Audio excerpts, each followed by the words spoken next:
Bismillahirrahmanirrahim. Alhamdulillah. Wassalatu wassalam ala Rasulillah. Assalamu alaikum wa rahmatullahi wa barakatuh. Mes chers frères et sœurs, bienvenue dans cette nouvelle vidéo Follow Me for Hijra. Donc aujourd'hui nous sommes à Dubaï. Nous sommes à Jumeirah. Jumeirah, il y en a beaucoup qui connaissent. Les vacanciers, quand ils viennent à Dubaï, ils viennent à Jumeirah parce qu'il y a une plage assez connue. Et également une mosquée, la mosquée de Jumeirah, qui est un peu une mosquée touristique. Parce que c'est une mosquée qui est très ancienne. Donc les gens viennent visiter, que ce soit les musulmans et les non-musulmans. Ils viennent souvent dans cet endroit. C'est un endroit à visiter pendant les séjours. Donc pour les Muhajiroun, c'est pas un endroit qu'on fréquente beaucoup, mais ça nous arrive d'y passer. Et donc aujourd'hui nous sommes à Jumeirah. Le thème de notre vidéo aujourd'hui, c'est basé sur le fait que beaucoup de gens, de futurs Muhajiroun, nous demandent, nous posent des questions sur qu'est-ce qu'il me faut comme budget mensuel pour pouvoir vivre avec la famille, mais en termes de consommation en nourriture. Ce qu'il faut savoir aux Émirats, c'est qu'il y a vraiment beaucoup d'offres en termes de supermarchés. On a pas mal de supermarchés, il y en a pour tous les budgets, d'accord. Dans tous les quartiers, on retrouve des baqala. Les baqala, c'est les commerces de proximité qu'on trouve au pied des immeubles, dans le quartier. Ce sont ces petites épiceries où on trouve vraiment tout.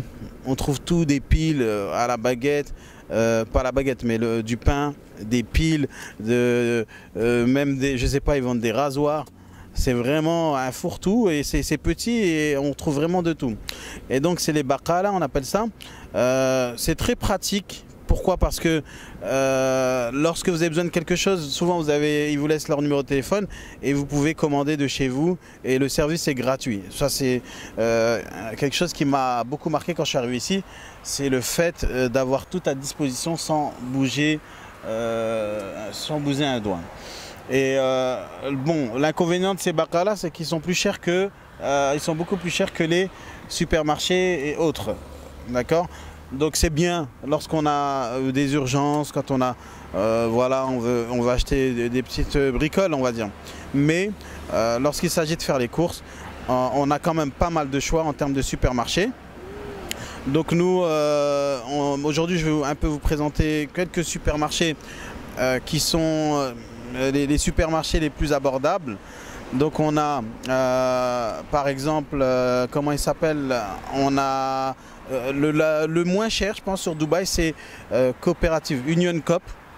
D'accord. Union Coop, c'est un supermarché qui a été créé pour aider la communauté, donc à trouver des produits qui sont pas chers.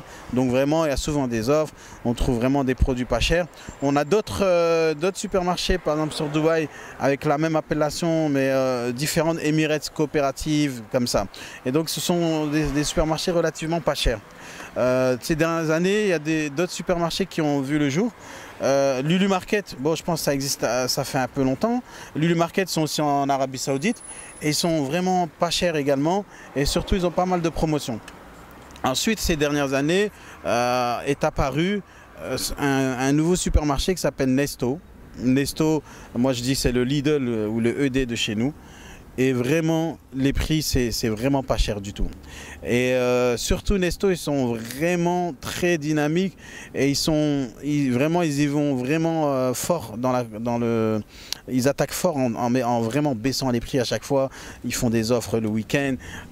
Ils sont très actifs. Et je pense qu'ils ont fait pas mal de mal à pas mal de supermarchés. Comme d'ailleurs on a Al-Manama. Al-Manama, ça c'est un supermarché qui existait déjà depuis une cinquantaine d'années, qui a fermé récemment alors qu'il y avait pas mal de branches. Donc c'est pour dire qu'il y a pas mal d'offres en termes de supermarchés, de grandes surfaces. On a aussi Carrefour, donc l'enseigne française qui a vraiment fait sa place ici. Carrefour, on en trouve partout et j'ai l'impression qu'il y a plus de Carrefour ici qu'en France. Parce qu'en France, on retrouve les Carrefour beaucoup dans les zones industrielles. Après, on a des Carrefour, Carrefour Market et tout ça. Mais ici, vraiment, Carrefour, ça pousse comme des champignons. Par exemple, à Sharjah, il y a un endroit à Sharjah où on trouve, je sais pas, 3 carrefours dans le même secteur. Carrefour Supermarket, le Carrefour, le Grand Carrefour. Et voilà, donc ils ont vraiment pris une place. Donc ça c'est bien pour ceux qui, les Français qui viennent et qui veulent garder les habitudes de la France. Vous avez Carrefour, mais bon ça reste relativement cher. Mais l'avantage c'est que Carrefour a souvent aussi des offres promotionnelles et ça faut le savoir. Même si c'est plus cher que les autres supermarchés on va dire, et plus cher qu'en France, on a des offres très intéressantes. Et donc il faut être à l'affût et saisir les occasions. Donc ça, il y a tellement d'offres aux Émirats que les supermarchés se concurrencent justement en proposant des offres promotionnelles, ils cassent les prix et tout ça. Et il faut vraiment être à l'affût, regarder dans les journaux, se connecter sur les sites des boutiques, des supermarchés en question et ça fait économiser vraiment beaucoup d'argent. Après, donc, en termes toujours la nourriture, on va dire, on va aller plus dans la restauration. Les Émirats, bon, les Émirats, c'est un pays multiculturel, ça, j'arrête pas de le dire dans toutes les vidéos. Il y a plus de 250 nationalités. Et toutes ces nationalités, évidemment, sont venues avec leurs habitudes, leur culture, leur façon de faire. Et ils ont importé, ils sont venus avec leur nourriture. Et ça veut dire que vraiment... parce qu'il y a beaucoup de gens qui me demandent alors au niveau de la nourriture là-bas, même au niveau de la restauration, les gens ils ont peur de changer leurs habitudes parce que quand on est dans un pays et qu'on vit et qu'on mange bien, eh bien on est souvent content. C'est pour ça que les gens ont peur parfois de faire hijra dans certains pays d'Afrique. Par exemple, ils disent ouais, si je fais hijra en Afrique, déjà l'eau n'est pas forcément potable. Je devrais acheter souvent de l'eau. Il y a aussi d'autres facteurs, c'est-à-dire que la bouffe, la nourriture, elle change vraiment. Et donc les gens ont peur justement de tout ce changement. Mais en tout cas, pour ceux qui viennent émigrer aux Émirats, vous retrouverez vraiment tout ce que vous avez laissé là-bas. Vous n'avez rien à envier à la France ou aux autres pays parce que tout est ici. Tout est amené ici. Et donc il y a une grande offre, mais vraiment une offre énorme en termes même de restauration. Il y a une concurrence qui est très rude en termes de restauration. C'est pour ça que ceux qui veulent ouvrir des restaurants aux Émirats, on leur dit, eh bien, il faut avoir les épaules assez larges parce que la concurrence est tellement rude. Les restaurants viennent... Pourquoi elle est rude la concurrence? Parce que il y a beaucoup d'offres et les prix baissent à chaque fois. C'est vraiment pas cher la restauration. Alors on a deux types de restauration ici aux Émirats, dans les pas chers. On a ce qu'on appelle enfin deux types, je dis deux types, il y a plus que ça, mais moi je classifie deux, trois types de restauration. On a les cafétérias, donc les cafettes, ça c'est bon, la petite cafette où y a pas, en général on ne mange pas dedans, on prend à emporter. Ou bien c'est juste quelques tables hautes, quelques chaises hautes et une petite table dans la cafette, mais c'est pas réellement un restaurant.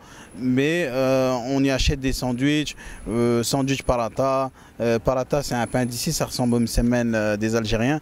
Et des burgers, des frites, du riz, surtout du riz. Et tous ces plats indiens qu'on trouve, ces sauces, masala, avec ces pains dosa qu'ils appellent ça. Donc je crois le dosa c'est un pain fait avec du riz. Et donc voilà, ça c'est les cafés, c'est vraiment ce qui est de moins cher. Donc la population pauvre d'ici, parce qu'il y a une vraie, il y a plusieurs, il y a vraiment des pauvres ici, des gens qui viennent du Bangladesh, des pays d'Asie et qui vivent avec des budgets très serrés et eux mangent essentiellement dans les cafettes. Mais ce qui est marrant, c'est que les cafétérias, même les Émiratis qui font partie des plus riches, mangent dans les cafétérias. Ça veut dire que on n'est pas vraiment, ils se prennent pas la tête, ils mangent dans les cafétérias aussi, ils prennent leur karak, ils prennent donc le karak c'est un thé d'ici également. Ensuite on a moi j'appelle ça les fast-food à l'américaine, c'est-à-dire le McDonald's, le Burger King, Pizza Hut et toutes ces chaînes ou encore comment ils appellent ça là, j'ai oublié le nom, mais toutes ces chaînes à l'américaine qui sont venues et qui ont poussé partout comme des champignons, McDonald's, et c'est moins cher ici qu'en France. Donc vous voyez des burgers, j'ai vu des pubs de burgers au McDonald's à 10 dirhams. 10 dirhams, ça fait à peu près 2,50 €. Donc vraiment pour vous donner une idée, c'est vraiment pas cher ici ces restaurants-là. Et il y a un truc marrant, c'est que les frères quand ils viennent de France, les vacanciers, les frères quand ils viennent nous visiter, tout ça, direct, ils sautent sur ces restaurants-là, McDonald's, Pizza Hut.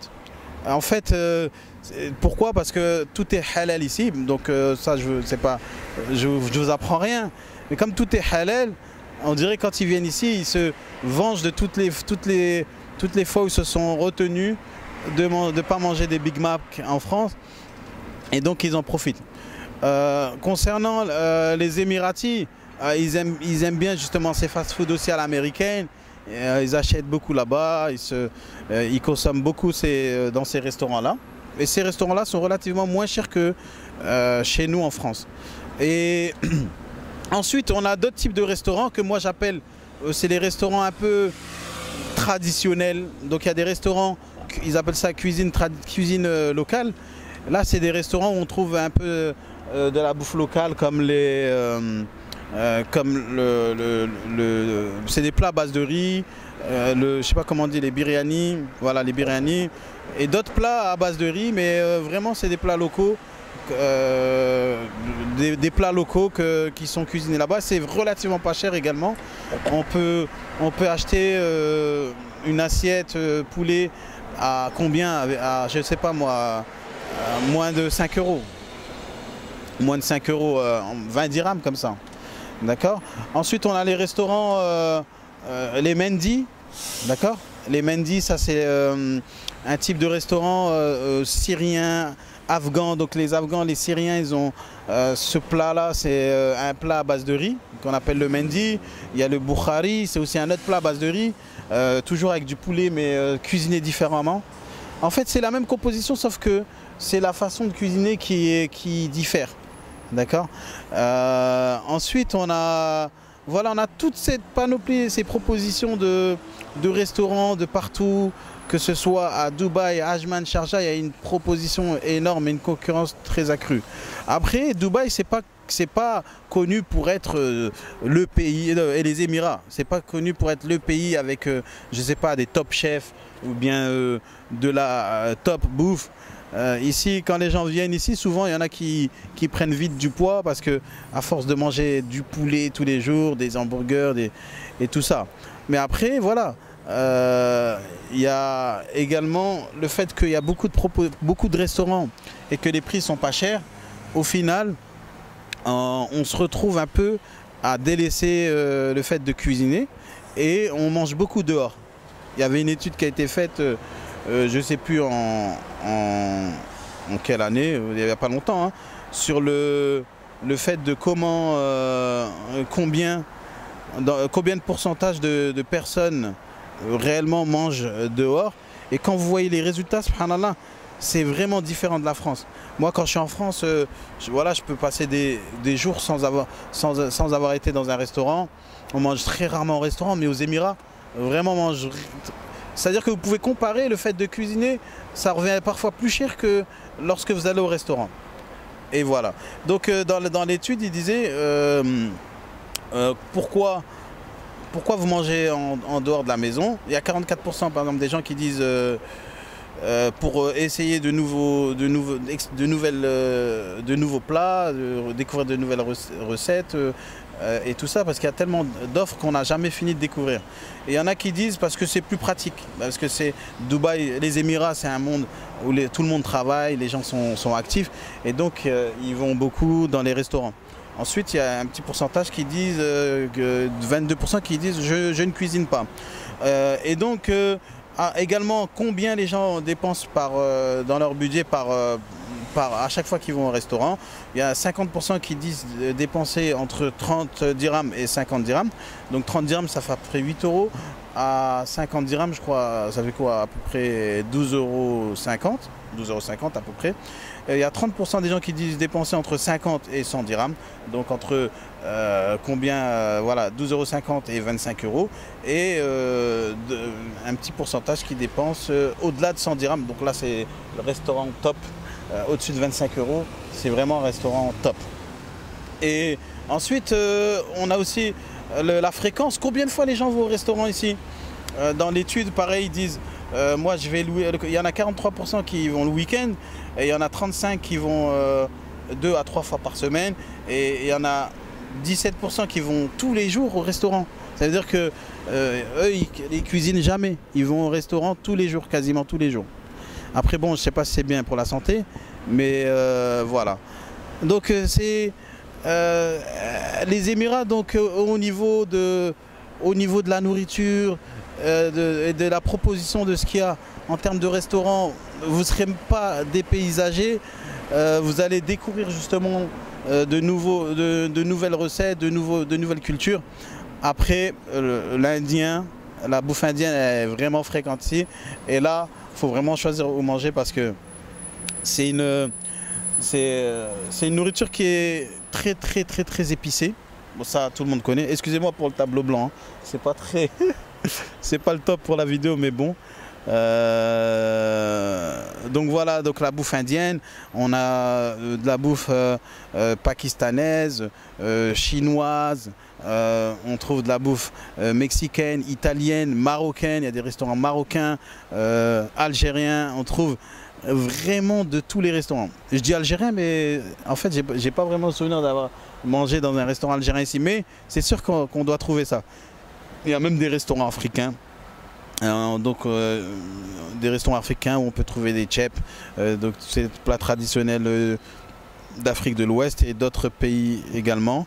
Donc voilà, les Émirats, c'est un pays riche en culture culinaire et donc le nombre de restaurants qui se créent, j'avais lu dans un article par exemple sur Dubaï, il y avait une moyenne de 4 restaurants et cafés qui s'ouvraient par jour.